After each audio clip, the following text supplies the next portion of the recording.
So, welcome to this meeting of the Economic Development Standing Committee. I have apologies from the Mayor, who's on council business in China. I'll move that those apologies be sustained. Seconded, Councillor John Bezette. All in favour? Carried. Confirmation of the agenda. I have no changes to the agenda, but would like you to note that there is a replacement item for item 4. So the papers for item 4 that were in the original have been superseded by one that's on the table, I think, in front of you. Declaration of interest, that is there for your noting, in case you feel that you're in a position where you have a conflict. That brings us to item 4 on the paper that was in front of you, Dunedin Business Events, and I'd like to welcome Suze Arthur and Kerry Buchanan to the table.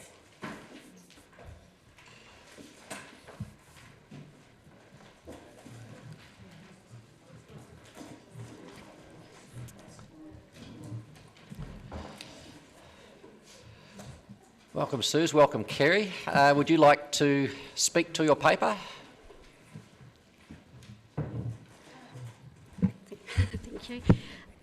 So we really just want to take the opportunity to share and reinforce the messaging around business events and the value that it brings to the city. As you aware, and we've spoken to this previously, this is an area that has been had a major focus probably since the days of Tourism Dunedin, and subsequently we have a dedicated role in the business events advisor. The other key thing is the city investment with the Dunedin Centre and the stadium in terms of the offering that we have. So you've got the revised paper. One of the key things there is just to reinforce that the numbers are forever changing as other conferences are secured, and so I think the main change was about the 0.3 in terms of the value there. And so what we're saying is that for the period 2015 to 2018, where Enterprise Dunedin had bidded for 34 conferences, 16 of which we had secured for the period 2015 to 2018, and that's an estimated value to the city of $5.2 million. One of the key things also to note is that the value that we've reported here on the whole is related to the activity we've undertaken as Enterprise Dunedin and not the city offerings. So the stadium and other partners are actually, they're also doing their own submissions and follow-ups and sales. So and that's actually, that figure then is reflected later in the report where we talk about the value to the city of a total of $18.1 million for the period ending March 2015. So, yeah, sorry, as Kerry pointed out, also the university is a major player in the space as well. So a lot of the report is really outlining the kind of activity we undertake for securing bids, and a big component of that is profile and also in the sales space. So we're actively going out, working with professional conference organisers and giving them a taste of what Dunedin has to offer. So hopefully the report gives you a good overview of that activity. Questions, councillors? Councillor Calvert. It's great to have this report back and see the range of things that you're doing, which I don't always appreciate sitting from here. I was wondering what you were describing as partner income of $14,000. I get confused about partner things, especially since things like the stadium to me they're not a partner of us, but who do you mean by partner income? So the partner income is actually cash, and that's where we've for meetings, which is an annual trade event, and we go as a Dunedin contingent to that event every year and showcase Dunedin. So to ensure that we have a strong message, we have theming across the entire Dunedin component, and so the partners that will contribute, you've touched on, would be the Edgar Centre, Scenic Hotels, I'm trying to think of this. Also, industry contribution comes from Scenic Hotels, Larnac Castle, the Edgar Stadium, also Toitu and DPAG are also under that hat. So they're a group of people that attend with us to trade shows in either meetings, which we went to in Auckland, and convene in Christchurch last week. Yeah. Okay. So I think the key thing is that is different from in-kind contribution. So that's the wider tourism and convention community. So that would probably be within kind. Contra would be when we have for meals and we host people, so that when they come to the city, the hotels and the tourist attractions are very generous in giving us a contribution in contra, so that they assist us in hosting people. So that partner income is the other people, for example, Edgar Centre and Scenic Hotels, paying some money towards us going somewhere, or do they go as well, or how? They will also attend with us, so that we are a united front. So, for example, in convene and in meetings, we are there as a team from Dunedin. So we have a generic branding of the Dunedin stand, and within that stand, people come up and see us. So, in meetings in Auckland, we had about 360 interviews with inbound tour operators or other PCOs or other event managers throughout the country and in Australia. So these people pay a contribution to our stand, or do they take themselves along? They take themselves along, and we're all under the Dunedin stand, but they pay for their own stand and for their own accommodation and their own travel. Right, so I'm just trying to tease out what the 14,000 actually sort of is.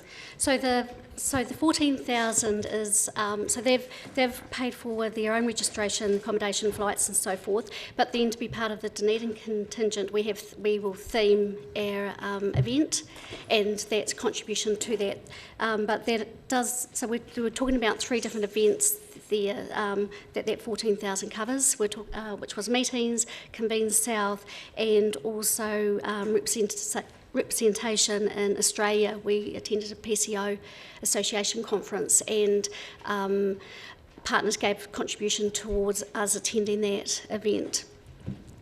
So of the 73,000, 14 of which we actually invoiced back out to those partners, and then additional 30,000 was in kind, and that's the contra activity that Kerry outlined before. So probably, to give you an estimate, it can cost to attend meetings around about $10,000. So each attendee, they're contributing $10,000 for their registration and their costs to actually attend, over and above any partnering they undertake with Enterprise Dunedin. Councillor Vandevers. Thank you for the report and for the update. If we are to get an updated late report with different figures in it, would it be possible for that updated report to have highlighted which figures are different? Because when you go through them, and there's quite a lot of figures in both reports, most of the figures are the same. Right. Now, I understand that we've got quite different figures on item 9. And so, my first question really is just a request that when we have a change, can we please have those changes highlighted? Absolutely, and we can appreciate that. So would you like me to quickly explain them to you? Well, are there any other major changes to be highlighted other than the drastic change on item 9? No, that's it. So it is that just one, item and 9. the number 3 under the executive summary, where that's estimated value of 5.2 million on the first page. So what happened in the initial report, the figures were totaled together. So 5.2 million is a confirmed value from, if you go to number 9, Yes. that's the 16 secured, and then we have 14 which is in progress. So what happened on the first at 3 in the reporting, it was just a cumulative figure of 13 million. Instead of just the one, we'd totaled the report had totaled the 13, which was the secured, and the unsecured, which is really, it should have only just been the secured. Right, so it was just a simple adding mistake. Yeah. Okay. So it's just, and as you can see there, that we have the 16 for the secured and the 14 for the in progress. And the good news is that since the report, we've even had a couple more become secured, which is nice. Okay. Yeah. All right. Thank you very much for that. That's, Councillor Hawkins. Thank you. Thanks, Suze. Just on that in progress, are they just bids that have been submitted, or are those 14 or 12 or however many it is now, have they advanced beyond that point to where you think we have a chance of it happening? absolutely. And as I said, just we've had 2 more in the last 3 days confirm. What happens with the bid process is, as you know, when you work with conferences, you're working 2 to 3 years out. So we would put a bid together. I can confidently say probably about 7 of those were probably going to come to the city, but people are mindful when they are still talking to their AGMs and boards. So often it is a bid process. Often it's we're down to the last 2 or 3. So I would say at least 7 of those 14 are relatively confident. But we never say that they're confident until we have them in writing. But that's the sum total of outstanding bids, as it were. that Absolutely. 14. And I'm actually preparing one now to go to a group in Christchurch on Wednesday. I mean, I know it's problematic for commercial reasons, but do you have a ballpark figure as to what percentage of the city's activity is covered by what Enterprise Dunedin are directly involved in, relative to the university or independent operators or whoever? Probably not really, because we work holistically, so we encourage all the venues across the board to put their hands up for events. So we will assist any venue or any association or group that comes to us. So to actually say what actually comes from, we can get it from direct bids and direct leads that we can get our stats from. But as we said, the university itself does a lot of conferences that we assist them with regards to collateral and maybe giving them some guidance in their bid process, but we don't really regard that as part of the enterprise because it's not definitive. Right. And just lastly, and thanks for the report, and it would be useful perhaps to have some discussion around the challenges and obstacles for bids that have been unsuccessful where That's a good point. where those can be articulated, and I mean, do you have Absolutely. any comments to make on the kinds of shortcomings of some, without naming them obviously, and whether there's anything relevant to city infrastructure that, or what the council do to help improve those odds for future bids? Yeah, no, that's a very good point. To do a debrief, I think that's a process that could probably require a bit more work, but I agree. Thank you. Councillor Benson Pope. Thank you. Thanks for the report. As professionals working in this area, congratulations on those incremental improvements across the board. How constrained, though, are we by the accommodation issue in Dunedin in terms of the customers that you're dealing with? It is an issue. I think we have a fantastic range of accommodation available, and we have a good variety of accommodation available in the city. And however, we do deal with a lot of association conferences, and the accommodation is relatively healthy at the moment, dealing with general tourists and corporates and FIT market. So we are always positively seeking to add to our accommodation portfolio if possible, because it just makes for conference attendees, it makes it a little easier to get large groups in one property. Which is not something we have the capacity to readily do. at the moment, or am I putting words in your mouth? It hasn't been. It is an area where we'd always welcome more accommodation. The conference market and the season is our winter season, which is a bonus, and that's an area that we focus on with the conference market. But it's always because, as I say, we deal with associations. It's always good to have extra property available to take large groups, because large groups like to stay together. If I could just a little. Obviously, I'm asking because of the discussion in the media in recent times about this, and so it will be accurate to say that the shortage or the straitened nature of accommodation at quite a lot of times in Dunedin is a real issue, not an imaginary one. No, from members of this council or elsewhere. Yep, I think that would be a fair comment to say. Thank you. Councillor McTavish. Thank you, Mr. Chair. I have 3 questions, I think.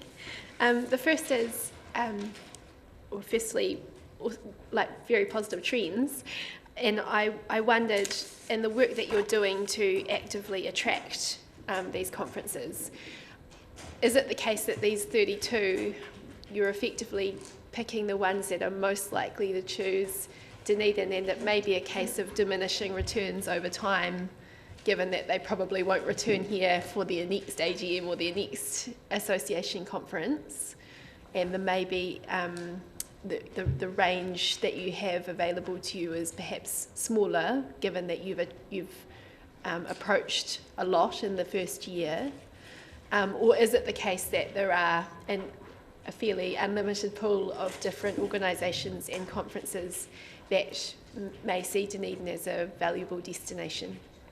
I think the reality check is that there are, I would say, comfortably probably 40 to 50% of conferences, association conferences, which is the larger conferences, that would return to Dunedin because of a rota system. So a lot of conferences will do North Island, South Island, North Island, South Island, or the Australasian conferences will do around the Australian cities and then back to us. So yes, you're correct, which really means that we have to be mindful of our delivery of service so that they will come back, and they always seem to have an amazing time. So you're right, yes, there is a market there.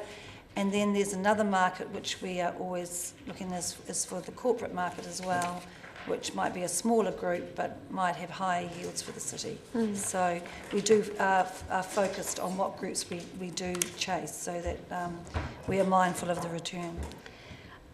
I think it's also important to note the activity and investment by Tourism New Zealand in terms of their convention assistance program, and we have been fortunate to be able to partner with them for bidding for 4 international conferences, 2 of which have been successful.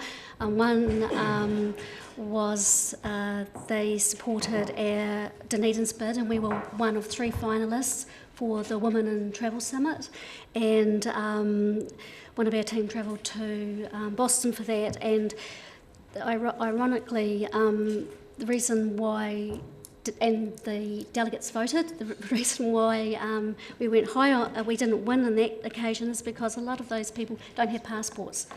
So, But ironic for women and children. So, and then another one was the screenwriters bid, and that actually went to Singapore. So you can see at an international level, we are actually, the choices are, quite significant, but it means that we're, Dunedin is actually able to pitch at that level as well.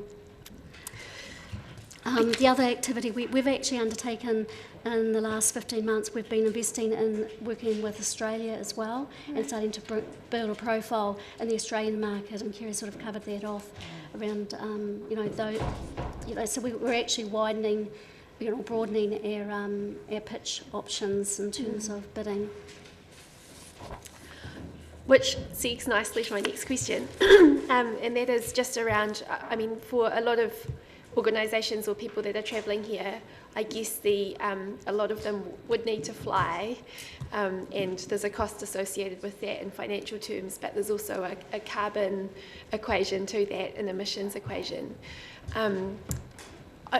I'm interestingly today attending the Public Health Association conference, which I'm not sure if you guys had a role in or not, but great, and I thought most appropriate. And one of the things which they've done, which I thought was really neat, is they're doing carbon neutral, and they've partnered up with a local organisation in order to deliver that service. So it's another way of local organisations here in Dunedin benefiting from these big organisations coming in for these conferences. And I wondered whether perhaps that's something that we could, I note that you guys look at services and you have introductions to resources and services that are available here. As part of that, do you have a portfolio of emissions reduction options that you can pass on to organisations that may be put off by the emissions that they would be emitting to get here, or those that are perhaps concerned or looking at alternatives of ways of reducing those impacts? Okay. Well, we don't actually have a portfolio ourselves, but we're obviously very mindful of this. And for example, we just had the Tourism Export Council conference here last week, and for conferences now, they are all really working very hard to be paperless and sustainable, and re-looking at their carbon footprints, because you're absolutely right. They had a trip up to Orokonui, which was fantastic, and we're doing some volunteering there. As a group and association, the Bureau itself is cognizant of what Tourism New Zealand and the Convention Bureau are doing throughout the country, which is an area that they are certainly looking at the green footprint, really. One of the familiars we had earlier in the year was a specialist who her whole portfolio is green conferences. So she spent 4 days in the city, and we were able to learn a lot from her. And when we go to meetings and convene our stand, we are paperless at our stand. So we have to learn our notes and hide them under our knees, but we work everything, and we're very mindful of that as well. Well, I wonder, it might be something that we can investigate as part of our environment strategy, you know, if we were able to get together a bunch of organisations to provide that added value. I guess my final question was just, when you talk about the different organisations that are pitching for events in the city, and I take it that you would talk about all of that as part of the Dunedin Incentive Conference and Events Group, is that right? Yep. So that you're coordinated and you... And that's really our point of difference. I was in Christchurch last week, and I was asked to speak by the association on the collaboration of Dunedin and how we've been proven to be so successful at that our point of difference compared to other people is that we do work under a united banner, and how we are very proud Dunedinites, and how we share our IP, how we work together as a team, both professionally and personally, and how if one of our venues can't help, then the other one will step in to make it easy for any clients to come here. And it's a model that seems to be working very well. And we've had probably 3 or 4 new articles this year on it. And I think I'm very, really proud of the DICE group that we've got here that have done so well. Haven't they, Sue? I think that's probably, as Kerry says, key to some of our success. And I was fortunate enough recently to attend one of the FMILs, and you could see that collaboration, and it was really a citywide portfolio and the overall offering, and the collaboration's very, very strong. Which comes back to what you were saying before about that industry support. It's very, very strong, so that's great to know. Well, clearly something's working well. Thank you. Councillor Lord. I had 2 questions. One was a follow-on from David Benson-Pope's question, but it was about the hotel quantities in the city. But I was just going to ask the question about quality. Are we potentially missing events because we don't have a 5-star hotel? I think yes, we are missing events. There is a market that requires 5-star accommodation. So it might not necessarily be a conference market, it's more a corporate and incentive market. So when we go to trade shows, there are a specialist group of people that just deal solely with incentive groups. What would an example of an incentive group be? An incentive group would be, for example, some of the Australian buyers. So what we do is we go to meetings in Auckland or to Christchurch, and we have a booth, of which there's 8 of us, of the people that we were talking about. So we're at the booth, and then we have interviews every 15 minutes. So we have up to 10, 15 of those a day. And while we're there, we're talking about what the city has to offer for venues and activities and supports and services, of which part of that is accommodation. And some of the people that we do see are buyers who look after large international corporate groups. So it would be a reward for high performance. It would be a reward for them, so they would want to come. And they are often packages, and they are high-end. I mean, you're looking at people who expect to be taken from A to B by helicopter, who are very high-end travellers. I think the thing is that we don't have to get too hung up on that, because we have a second-tier destination which offers us a different type of unique product. It's a boutique product. So I think sometimes we don't always have to pretend what we don't have. We do have some 5-star accommodation in the city, but I think it's like everything else, you know, we have been proven to be successful, and I think we could grow the market. Yeah. Okay. Now the other question, it was just right back on the first page, the 18 point, just better check that. Yeah, that the Economic Development Committee notes the increase in share of business activity to an estimated value of 18.1 million. Now, I didn't quite understand where that was coming from. So that's money we've already had to the end of March this year. So that is the estimated value based on 144,000 delegates for the period ending March 2015, and then based on the average spend and average length of stay. So it's an extrapolation on you know, those base numbers that we've got. So that as you say, that's for the period that's been and gone to March 2015. So the other activity is over, you know, going forward from here. Is that all events that you guys have organised? So that's the total.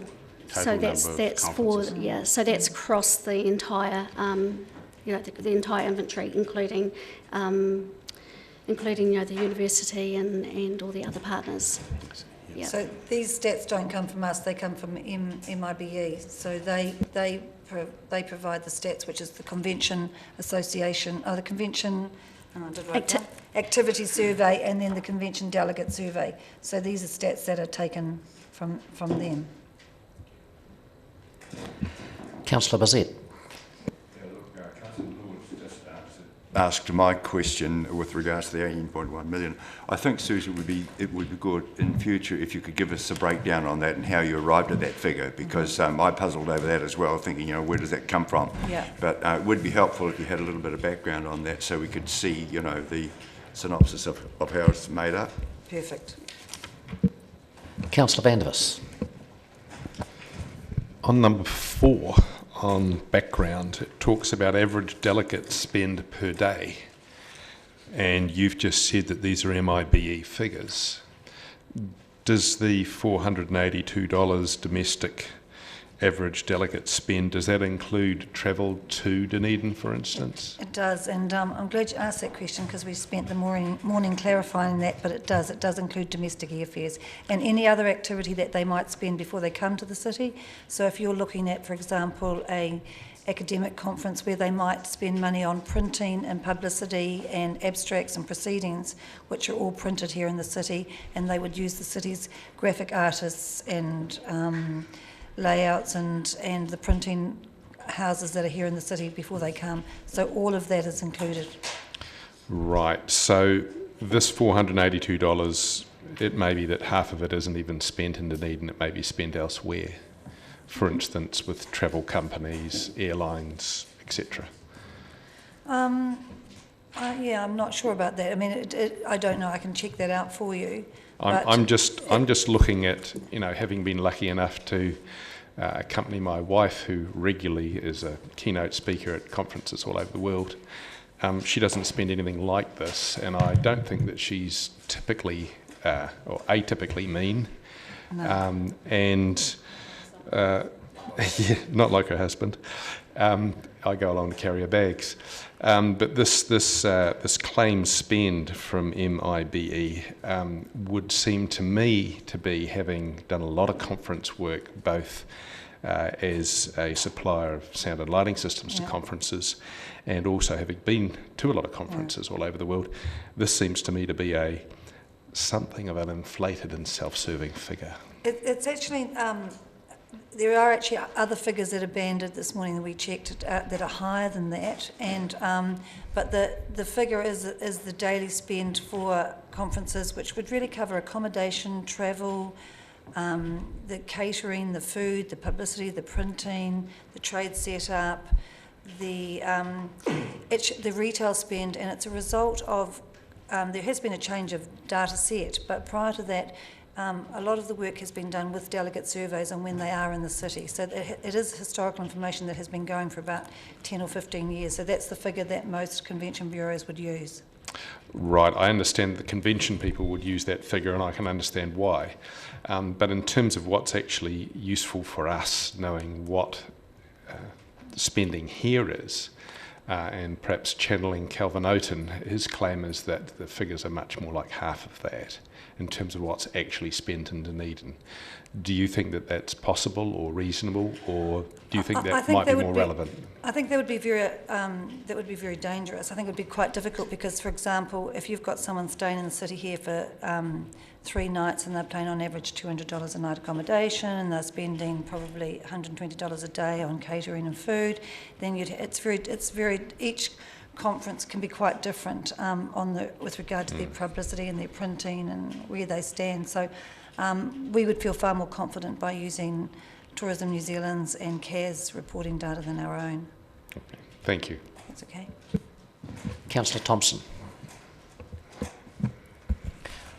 Look, I actually asked this question, if not a year ago, 2 years ago, but to different people, I think.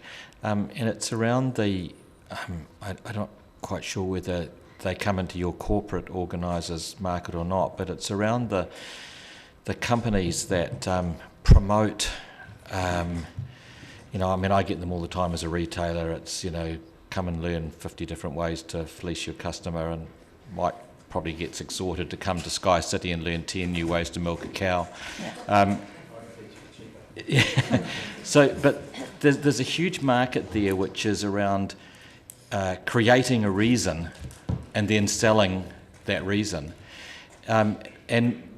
Most of it seems to be focused very much on Auckland. But I wonder, is that a market that, given the university in particular, that we have the opportunity to get some greater involvement in? I'm sure. I mean, for example, in our most recent FAMU, we had the EA from 2 Degrees. We had Microsoft earlier in the year. We've had Harvey Norman. We've had, so we have been focusing a lot on those corporate groups for them to run one-day seminars and a lot of training conferences in the city. And there are a lot of those. The thing, a definition of a conference is 12 people plus. So it's a very broad area. When we think of conferences, we all think of 200, groups of 200, but I'm not sure why that figure is used officially. I think it's a bit light, particularly for us here where we have the strength of having large numbers in the city. But with regard to that is definitely an area that we are looking at. Once again, it's cost, but we have got training seminars on Friday, actually, with groups coming in for that very, very city. And then a lot of the corporates, like the ANZ corporates who run these type of probably more less flaky type ones that you're talking about, how to milk a cow, but they are run, we don't actually collect those in our data, but the venues may have in their CAS report, but for our data at the Convention Bureau, they wouldn't, because there are so many small workshops going on.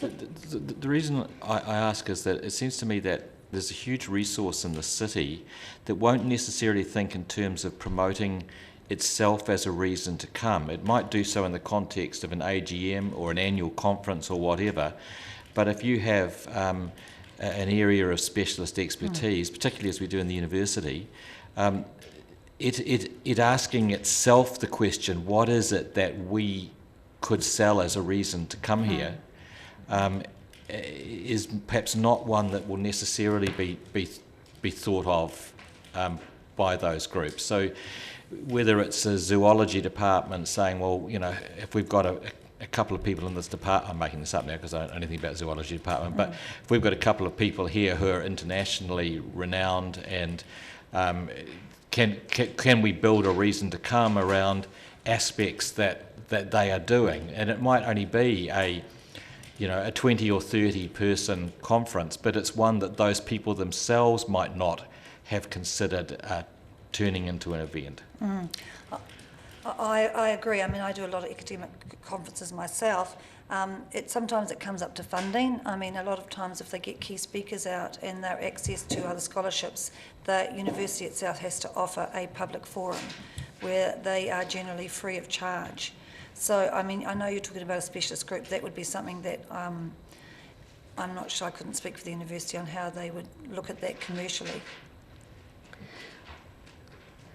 I think one of the things that Kerry did cover off in terms of the customer type and included in these numbers, we have association business, we have corporate. There is, at last take of that particular stat, 17% of these numbers is represented by education. So one of the things that hotels do is they're asked what their travellers why they're travelling as well. So there is the CAS reporting, but there's also in the commercial accommodation monitoring they actually try to define why what their visitors. So those people that from those smaller groups, we're probably capturing those numbers. What we probably haven't had a chance to investigate is how we can generate those opportunities, as you say.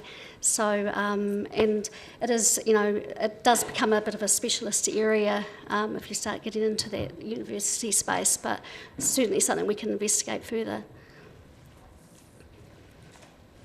Wiley. Suze, thank you for the report. We've still got the largest convention facilities in the South Island. Yes. So when we are bidding, are we Auckland, Wellington? Who are our competitors? Our competitors are Auckland, Wellington, Rotorua and Queenstown. And Tauranga are looking at putting in a convention centre. Interestingly enough, at the Tourism Export Council conference last week, Timmy Hunter was talking about Christchurch, because the Christchurch Centre is still 5 to 7 years away, possibly, and they are unsure because when the convention centre happens there, it's going to we're going to lose a lot of business. So we're mindful of keeping up, of keeping the work up and keeping the momentum up for when that does occur. But they still think that's probably going to be 5 to 7 years away. There is a group there looking at building their own possible private convention centre, but Christchurch have been obviously sadly affected by the earthquake, and they were our main component in the South Island. But Queenstown is always one of our. But we work with Queenstown. So we're really looking at a niche of what's our maximum number? Do we? Probably within the town hall. I mean, really, if you can think outside the square, you can do 2,000. You can do 2,000 at the town hall, and you can have an opening at the Regent. So it depends on the group. If you have, sometimes the larger conferences of 2,000s have an issue where they have a trade show as well. So if we're using the trade exhibition area, it does reduce us to about 400 in the Glenroy. But we also have the Edgar and the stadium. So, and the team, I have to say, at DVML, they work very hard at problem solving and making things fit. And when we're only talking about the conferences that are staying multi-days in Dunedin, 2-day, 3-day conferences? Yeah, well, we do have 1-day conferences as well, but yes, you're right. The average would be 2.5 days. I'm just on the Conventions New Zealand website, and their figures for our 1-day events are basically 5 times what they are for the multi-day. So we are benefiting in those events as well, aren't we? Well, I think Auckland get the lion's share of a lot of events, obviously, because they've got a lot of people there. And when you're running a conference or a convention and you're trying to make it pay for itself, your delegate base and your income from your delegate base is really important. So that's one of the things that we are always coming up against, trying to give people a different experience by saying, well, come and see the regions, but they sort of say, well, the lion's share of our base are in Auckland or in that catchment area down to Hamilton. Well, it's great to see them coming south, though. Absolutely, times. it is. And are we spending enough money in this market, or are we being outbidded because of, not enough money being spent attracting and talking to them? We're spending our money. We like to believe we're spending our money wisely and getting the best value for that investment. And that's why our collaboration and partnering is very important. We've just got to make sure that we're smart about that investment. Obviously, from a budget's perspective, everybody would like more budget, but we have to be smart about it.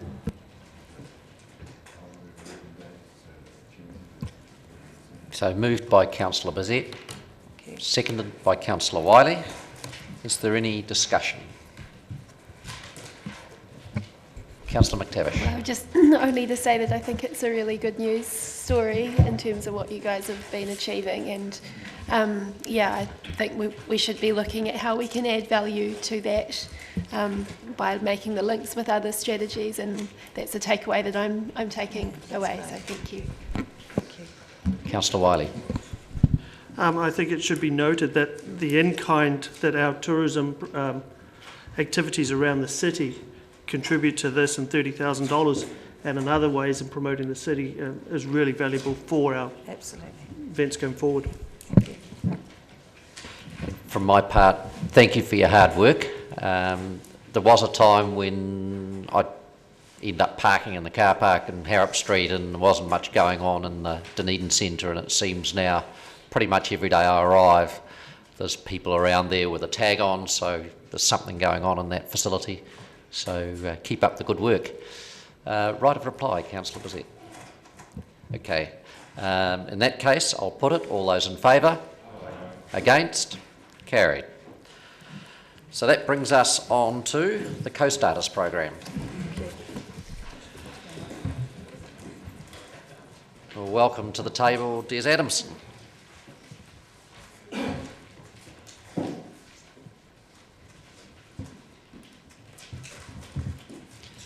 Hi Des, is there anything you'd like to address before we open it for questions? No, I think the Co-Starters come along at an opportune time.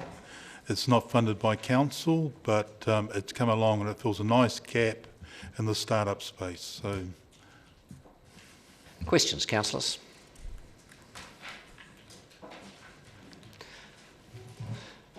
Councillor Hawkins. Thank you. The first run that's underway now, was it oversubscribed? we have got, on the first cohort, there is 12 people. They normally find that with a cohort like this, to run it, a group between 10 and 16, 12 is probably around about the ideal number. So we've got a good 12 for the first course, which is running now. But was there more interest than that? I don't know, Council. Okay. I haven't been down to the specifics of that particular course. Okay. I can find that out. Yeah, cool. And what kind of information are we collecting in terms of the kinds of projects that are going through it? Is there something? The course itself is funded by Chorus. It is funded. It's a franchise system. Initially, it was going to be for 1 year as part of us winning the Gigadown competition. Chorus have now decided, with a wee bit discussion, to fund it for 3 years. And what it is the the Upstart Trust, or we call it now the Startup Trust. They are looking at running that. They're organising all that. They've got a person within the startup space called Jason, who is the coordinator there, and he manages information around that. What they will be doing is they'll be collating information on those courses, which we will be asking for some feedback on. And just a question about the fee. So they're paying $580 per person,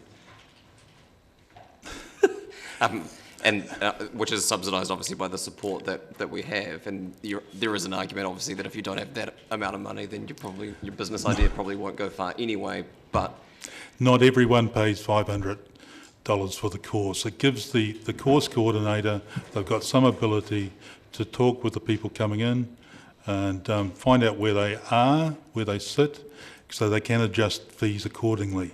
However, just like anything, it's better to pay something rather than paying nothing, I think. No, I agree, but that's good to know that there is some flexibility there for people. There's flexibility there. Great, thanks, Des. And it is open to all people and all ages. Councillor Calvert. This looks like a very useful sort of thing for us to be doing, and especially with the funding from Chorus. Just a administrative technical point. We've got a report here that's been authorised by somebody and not produced by somebody. Could we, when we have reports in front of us, have the person, I mean, you're speaking to it. I'm speaking to it, yes. And you're saying, I'll need to go away and find something else. It would be really useful to have the person who wrote it and who has got answers at their fingertips and things, rather than a report which has been authorised but not written by anybody. So just... I understand it, the report was written by Des Adamson, and it's a head report to a letter that came from Startup Dunedin on co-starters, which is in your papers. Oh, yes, it's just produced to us. Usually you have somebody signing off things and authorised by the head of department. It just seemed a bit odd to... We'll follow that up. Other questions? Thank you. Seconded Councillor Wiley. Any debate? If not, I'll put it. All those in favour? Against? Carried. That then brings us on to item 6, which is the Economic Development Strategy Governance Arrangements. And Sandy is joining me for any legal questions around this, but I'll introduce it. Just one thing to note before we start, and that is that in the recommendations, recommendation B has been modified to make it clear that in fact the Dunedin City Council has 2 representatives, one of which is the Chief Executive or their nominee, and the other is the Chair of the Economic Development Standing Committee. So the City will remain with 2 representatives, with the other partners reduced to 1. Just a little bit of background to this paper. The partners around the table had reached a point where they felt that there was a need to bring some additional skill sets and knowledge to the table. We're now getting into this position where we have some fairly significant projects running.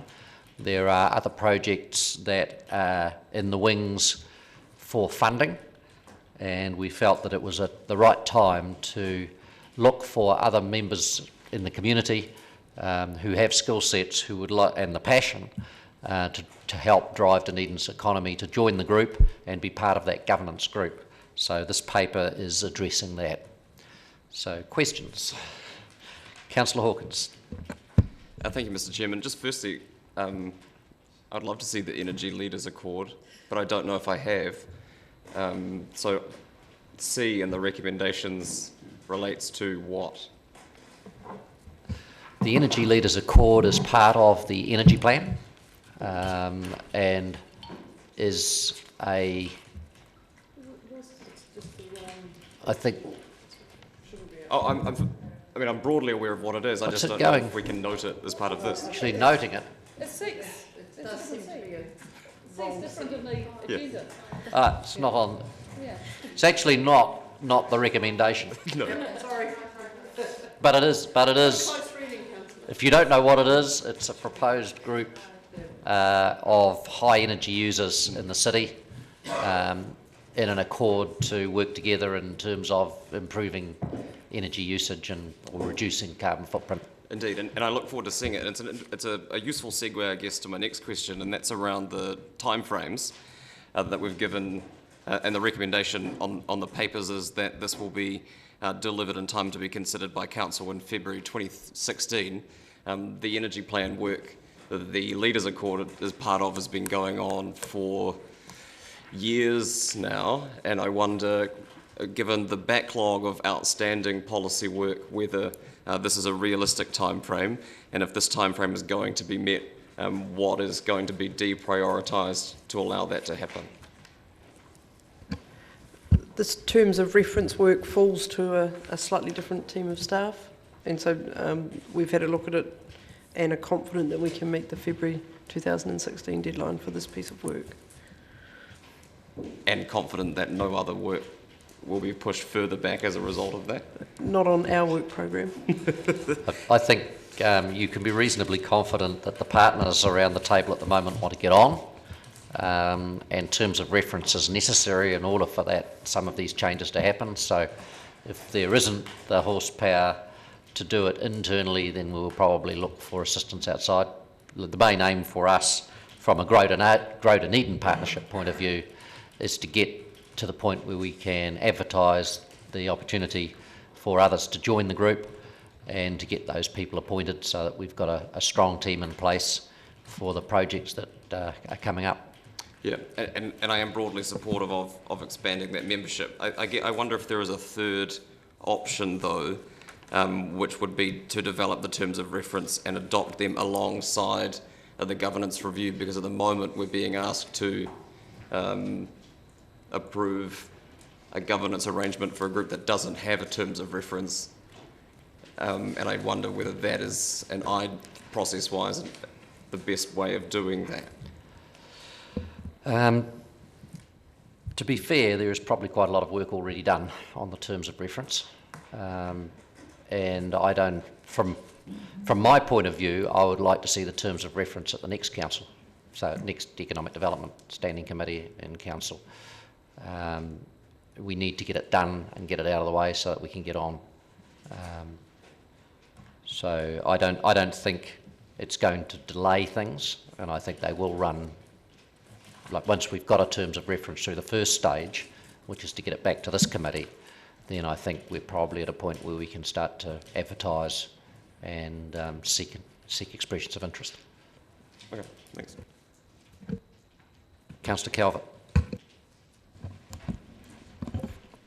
Could we have included in that terms of reference what contribution the partners are intended to make, especially because if independent people are coming on board and it's described as a partnership? Usually that means you've got reasonably clear ideas as to what contributions each partner is likely to be making. We certainly have and do check at regular points in time contributions both in cash and kind from partners.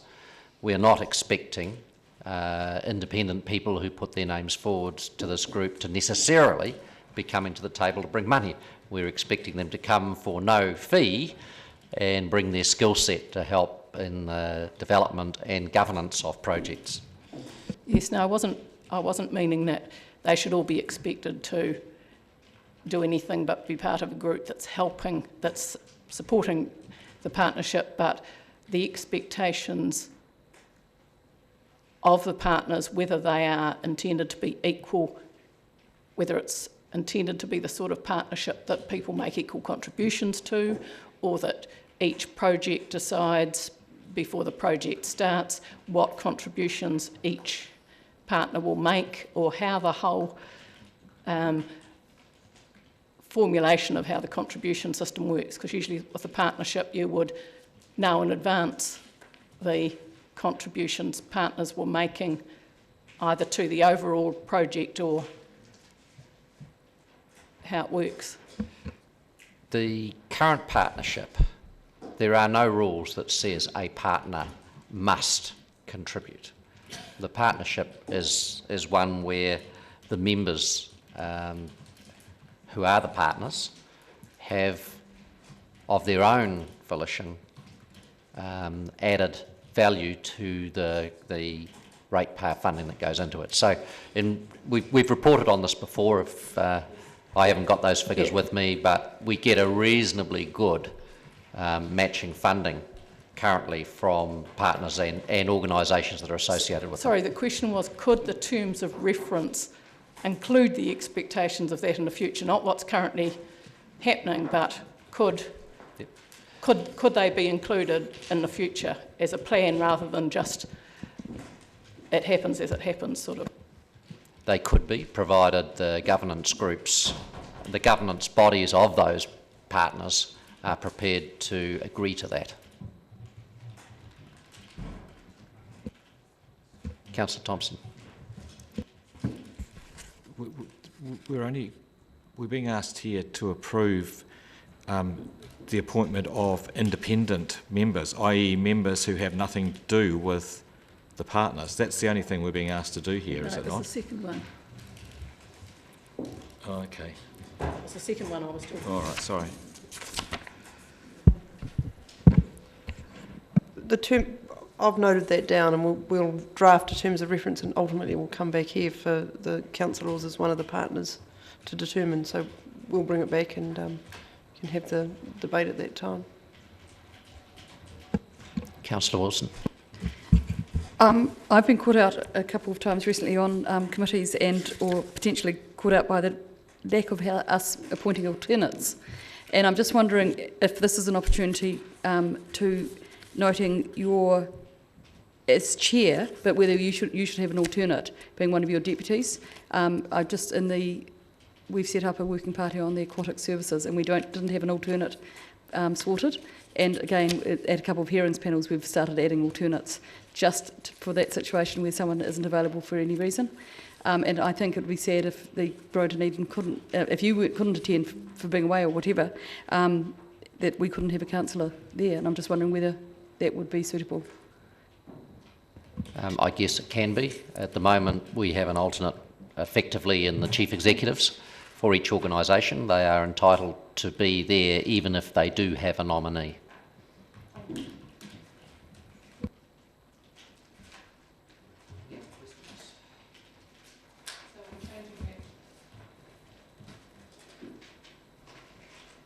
Well, if you add or nominee. So the chief executives have nominees. I'm not a chief executive. The chair is Can not. we add, along with the chair of, when it says along with the chair of the Economic Development Standing Committee, or his bar her nominee? Yep, or their nominee.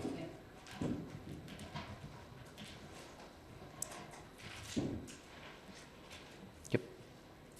So have we got the words for that captured?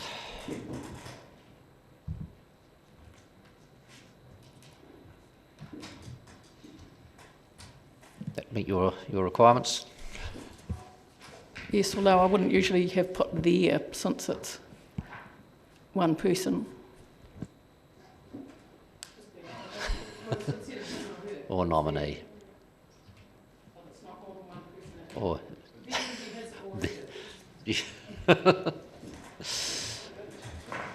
okay, are we all happy with that?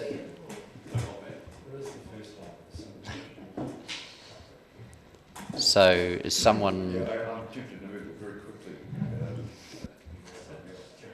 So moved Councillor Bazette, seconded Councillor Wilson. Councillor Bazette, do you wish to speak? Any other debate? If not, I'll put it. All those in favour? Against? Carried. That brings us to the last item, notification of agenda items for consideration by the Chair. Councillor Benson-Pope. clearly an economic development issue, Mr Chairman, and we haven't had any reporting on it, but there has been reporting in the media and quite heated discussion. I'm referring to the matter I canvassed earlier about hotels, and I know there are some discussions that have been going on for a while with various parties. I wonder if we could have a regular progress report at this committee or some other appropriate forum, but this seems to be the one, about progress in facilitating, attracting, advocating, or whatever else you like, further top-end accommodation or further accommodation in Dunedin. Yep. Thank you. We can arrange that. In that case, I'll declare the meeting closed.